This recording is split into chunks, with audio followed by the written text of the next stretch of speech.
Shri Sai Satcharita, Chapter 6, Ram Navami Festival and Masjid Repairs. Before describing Ram Navami Festival and Masjid repairs, the author makes some preliminary remarks about Sadguru as follows. Efficacy of the touch of the Guru's hand. When Sadguru is the helpsman, he is sure to carry us safely and easily beyond the worldly ocean. The word Sadguru brings to mind Sai Baba, the perfect master. He appears to me as if standing before me and applying Uddhi to my forehead and placing his hand of blessing on my head. The joy fills my heart and love overflows through my eyes. Wonderful is the power of the touch of Guru's hand. The subtle body, consisting of thoughts and desires, which cannot be burnt by the gross fire, is destroyed by the mere touch of the Guru's hand, and the sins of many past births are cleaned and washed away. Even the speech of those who feel agitated when they hear religious and godly talks attain calmness. The sight of Sai Baba's handsome form chokes our throat with joy, makes the eyes overflow with tears, and overwhelms the heart with emotions. It awakens in us, I am He, and dissolving the distinction of I and Thou, makes us one with the Supreme. When I begin to read scriptures, at every step I am reminded of my Sadguru, Sai Baba, who assumes the form of Rama or Krishna and makes me listen to his life. For instance, when I sit to listen to Bhagavad, Sai becomes Krishna from top to toe, and I think he sings the Bhagavad or Uddhav Gita, song of teachings by Lord Shri Krishna to his disciple Uddhav, for the welfare of the devotees. When I myself start to write anything, I cannot compose a few words or sentences, but when he, of his own accord, makes me write, I go on writing, and there is no end to it. When the disciple's egoism props up, he presses it down with his hand and gives him his own power, makes him gain his object, and thus satisfies and blesses him. If anyone prostrates before Sai and surrenders heart and soul to him, then all the chief objects of life, namely dharma, righteousness, artha, wealth, kama, desire, and moksha, deliverance, are easily attained unsolitedly. Four paths, namely of karma, jnana, yoga, and bhakti, lead us separately to God. Of these, the path of bhakti is thorny and full of pits and ditches, and thus difficult to traverse. But if you, relying on your Sadguru, avoid the pits and thorns and walk straight, it will take you to the destination. So says Sai Baba. After philosophizing about the self-existent Brahma, his power, Maya, to create this world and the world created, and stating that all these three are ultimately one and the same, the author quotes Sai Baba's words, guaranteeing the welfare of the bhaktas. There will never be any dearth or scarcity regarding food and clothes in my devotees' home. It is my special characteristic that I always look and provide for the welfare of those devotees who worship me wholeheartedly with their minds ever fixed on me. Lord Krishna has also said the same in the Gita. Therefore, strive not much for food and clothes. If you want anything, beg of the Lord. Renounce worldly honors, try to get Lord's grace and blessing, and be honored in his court. Do not be deluded by worldly honor. The form of the deity should be firmly fixed in the mind. Let all the senses and mind be ever devoted to the worship of the Lord. Let there be no attraction for any other thing. Fix the mind in remembering me always, so that it will not wander elsewhere towards body, wealth, and home. Then it will be calm, peaceful, and carefree. This is the sign of the mind being well engaged in good company. If the mind is vagrant, it cannot be called well merged in him. After quoting this verse, the author goes on to relate the story of Ram Navami festival in Shirdi. As Ram Navami is the most celebrated festival at Shirdi, another fuller account, as published in Shri Sai Leela magazine of 1925, page 197, is also referred to, and a summary of the festival as related in both these accounts is attempted here. Origin. One Mr. Gopal Rao Gun was a surveyor in survey department at Kopargaon. He was a great devotee of Baba. He had 3 wives but had no issue. With Sai Baba's blessings, a son was born to him. In the joy that he felt due to this, an idea of celebrating a fair of Urus occurred to him in the year 1897, and he placed it for consideration before other Shirdi devotees, namely Tatya Patil, Dada Kote Patil, and Madhavrao Deshpande, Sama. They all approved of the idea and got for it Sai Baba's permissions and blessings. Then an application for getting the collector's sanction for celebrating the Urus was made. But as the village Kulkarni reported against holding the fair, the sanction was refused. But as Sai Baba had blessed it, they tried again and ultimately succeeded in getting the collector's sanction. The day for the Urus was fixed on the Ram Navami day after having consultation with Sai Baba. It seemed he had some purpose in this, namely the unification of the 2 festivals, the Urus and the Ram Navami, and the unification of the 2 communities, the Hindus and the Mohammedans. As future events showed, this end or object was duly achieved. Though the permission was obtained, but other difficulties cropped up.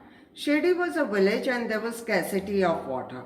There were 2 wells in the village. The one in use dried up soon, and the water from the second was brackish.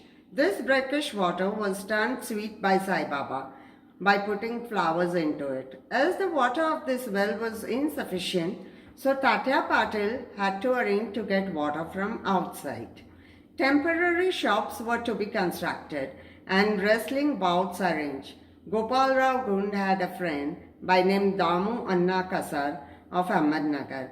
He also was similarly unhappy in the matter of progeny, though he had 2 wives. He too was blessed by Sai Baba with sons, and Mr. Gund prevailed upon his friend to prepare and supply 1 flag for the procession of the fair. He also succeeded in inducing Mr. Nana Sahib Nimonkar to supply another flag. Both these flags were taken in procession through the village and finally fixed at the 2 corners of the masjid, which is called by Sai Baba as Dwarkamai.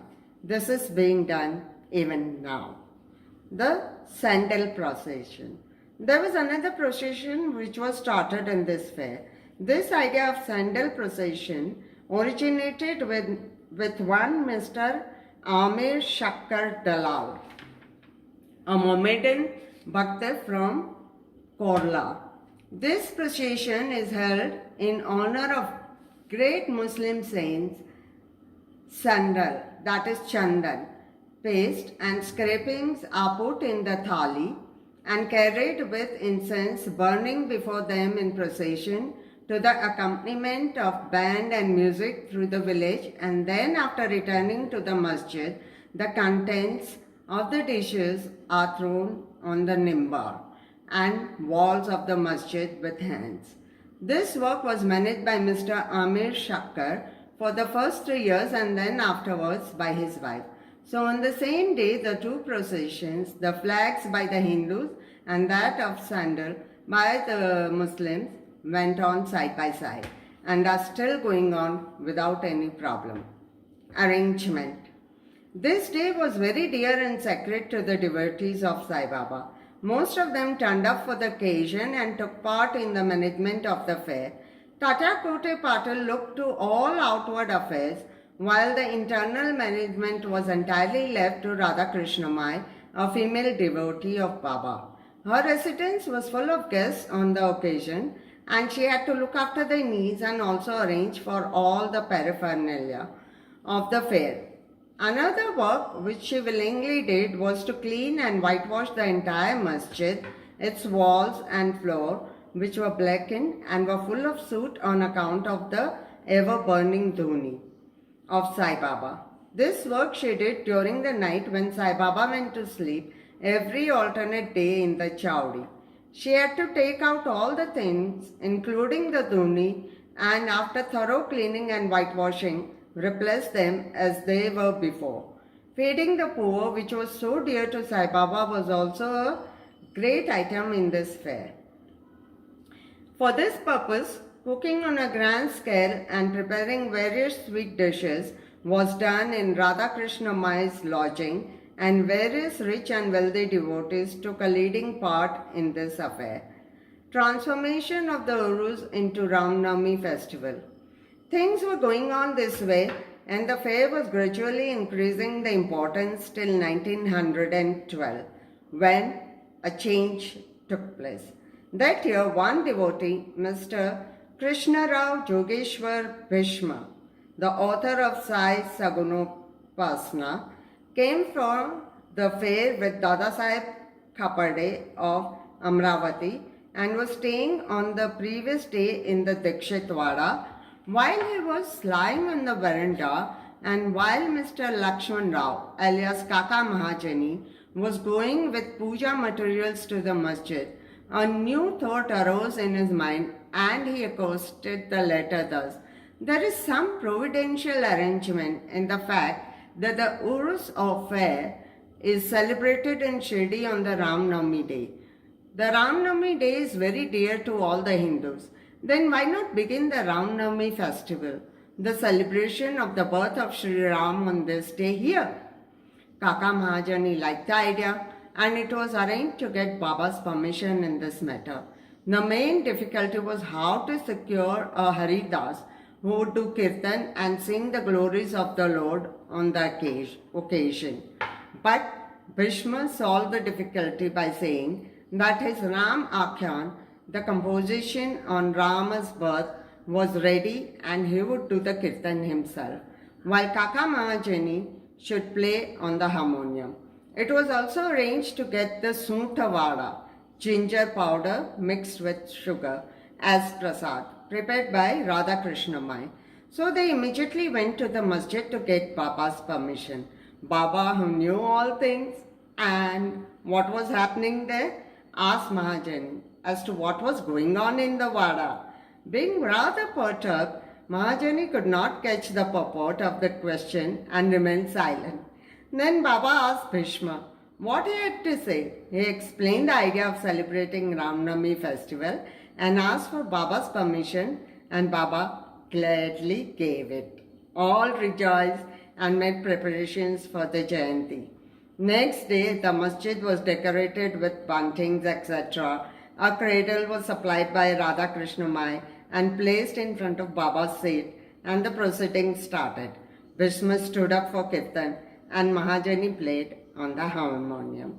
Sai Baba sent a man to call Mahajani. He was hesitating to go, doubting whether Baba would allow the festival to go on. But when he went to Baba, the latter asked him as to what was going on and why the cradle was placed there. He answered that the Ram Navami festival had come in and the cradle was put on for that purpose. Then Baba took a garland from the nimbar and placed it round the neck and sent another garland for Bhishma. Then the kirtan commenced. When it came to a close, Pound sounds of victory to Ram went up, and Gulal was thrown up all around amidst band and music. Everybody was overjoyed when suddenly a roar was heard. The red powder thrown promiscuously went up and somehow fell into Baba's eyes. Baba got wild and began to scold and abuse loudly. People got frightened by this and began to take to the hills. The intimate devotees who knew Baba well took the scoldings and outpourings of Baba as blessings in disguise. They thought that when Ram was born, it was proper for Baba to get wild and enraged to kill Ravan and his demons in the form of egoism and wicked thoughts, etc. Besides, they knew that whenever a new thing was undertaken at Shirdi, it was usual with Baba to get wild and angry, and so they kept quiet. Radha Krishnamai was rather afraid and thought that Baba might break her cradle, and she asked Mahajani to pull the cradle back. When he went to loosen and unfasten the cradle, Baba went to him and asked him not to remove it. Then after some time, Baba became calm, and that day's program, including Mahapuja and Aarti, was finished. Later on, Mr. Mahajani asked Baba for permission to remove the cradle. Baba refused the same, saying that the festival was not yet finished. Next day, another kirtan and Gopal Kala ceremony.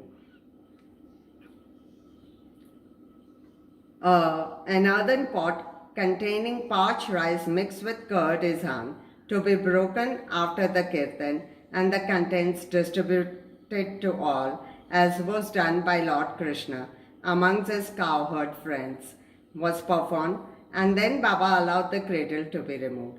While the Ram Navami festival was thus going on, the procession of the two flags by day and that of the sandal by night went off with the usual pomp and show.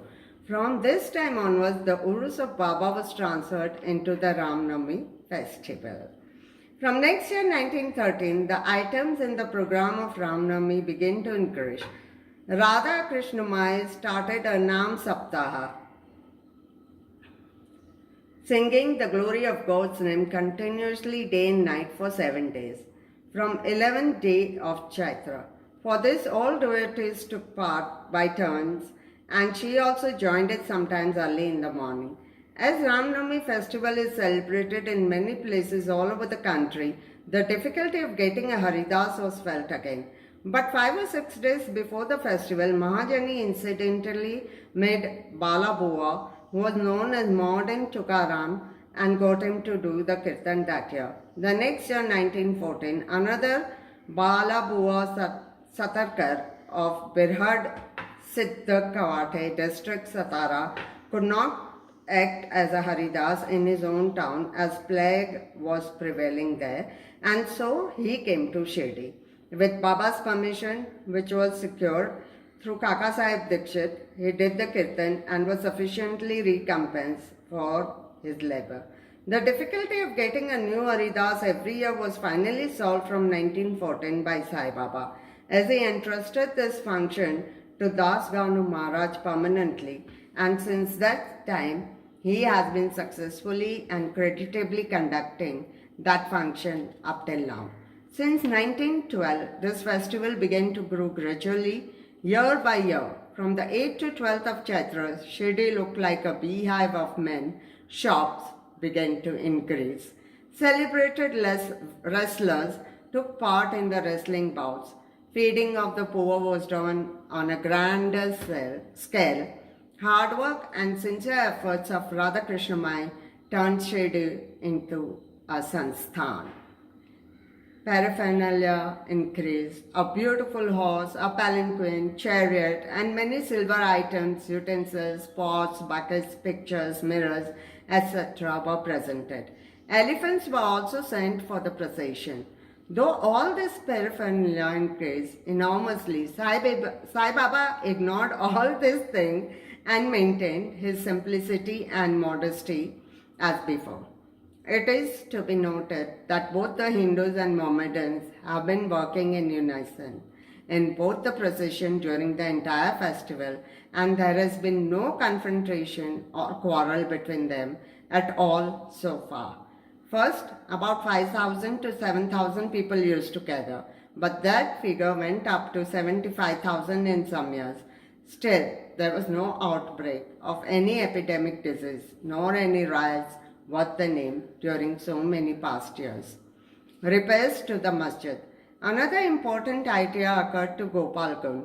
Just as he started the Urus of Fair, he thought that he should repair and renovate the masjid.